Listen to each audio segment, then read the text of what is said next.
বঙ্গেও দেখা গিয়েছে ঘূর্ণিঝড় মান্থার প্রভাব। শুরু হয়েছে বৃষ্টি, বইছে দমকা হাওয়াও। এর প্রভাবে দক্ষিণবঙ্গ জুড়ে বিক্ষিপ্ত বৃষ্টি। অন্যদিকে তমলুকে ঝড়ে পড়ল তোরণ। এই মরশুমে সতর্কতা জারি আবহাওয়া দপ্তরের। 30 অক্টোবর বৃহস্পতিবার মৎস্যজীবীদের সমুদ্রে যেতে নিষেধ করা হয়েছে। পার্বত্য এলাকাগুলিতে ধসের আশঙ্কা রয়েছে, ক্ষতি হতে পারে ফসলের। কৃষকদের জন্য পরামর্শ, মাঠে পাকা ফসল থাকলে তা কেটে তুলে নিতে হবে। নিচু এলাকাগুলিতে জল জমার আশঙ্কা রয়েছে। আজকে যেটা আমাদের পূর্বাভাস, তাতে প্রায় সব জায়গাতেই, দক্ষিণবঙ্গের সব জেলাতেই প্রায় সর্বত্রই হালকা থেকে মাঝারি বৃষ্টিপাত হবে। তার সঙ্গে এক দু জায়গায় ভারী বৃষ্টিপাতের সম্ভাবনা রয়েছে কতগুলি জেলাতে।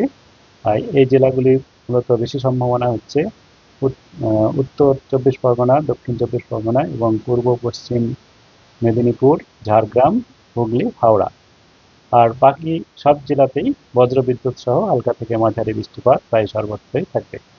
আগামীকাল 30 তারিখেও প্রায় সর্বত্রই হালকা থেকে মাঝারি বৃষ্টিপাত হওয়ার সম্ভাবনা থাকবে। সেখানে আগামীকাল ভারী বৃষ্টিপাতের সম্ভাবনা যেটা রয়েছে এক দু জায়গায়, বীরভূম, মুর্শিদাবাদ, পশ্চিম বর্ধমান এবং পুরুলিয়া জেলাতে।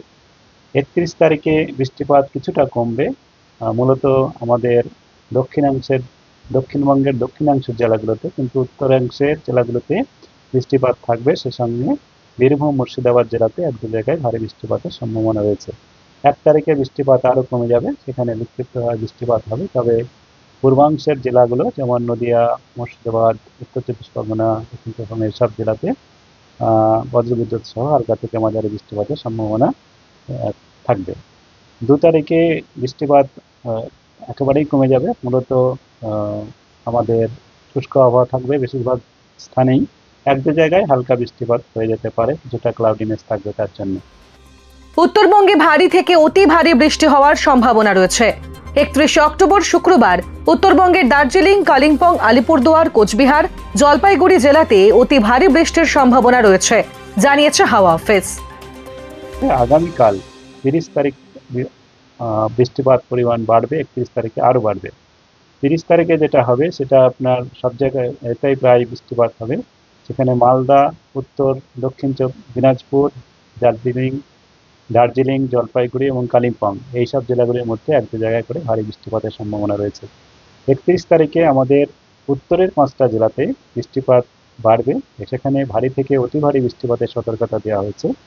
সেখানে দার্জিলিং, কালিম্পং, জলপাইগুড়ি, আলিপুরদুয়ার, কোচবিহার, এই 5টা জেলাতে ভারী থেকে অতি ভারী বৃষ্টিপাতের সম্ভাবনা বলা হয়েছে, আমরা কমলা সতর্কতা দিয়েছি। আর উত্তর দক্ষিণ দিনাজপুর, মালদা জেলাতেও ভারী বৃষ্টিপাতের সম্ভাবনা থাকছে। 1 নভেম্বর শনিবার থেকে বঙ্গে কমতে থাকবে বৃষ্টির পরিমাণ, কিন্তু বজায় থাকবে মেঘলা আকাশ। আর এই মেঘলা আকাশের ফলেই স্বাভাবিকের তুলনায় তাপমাত্রা কম থাকবে।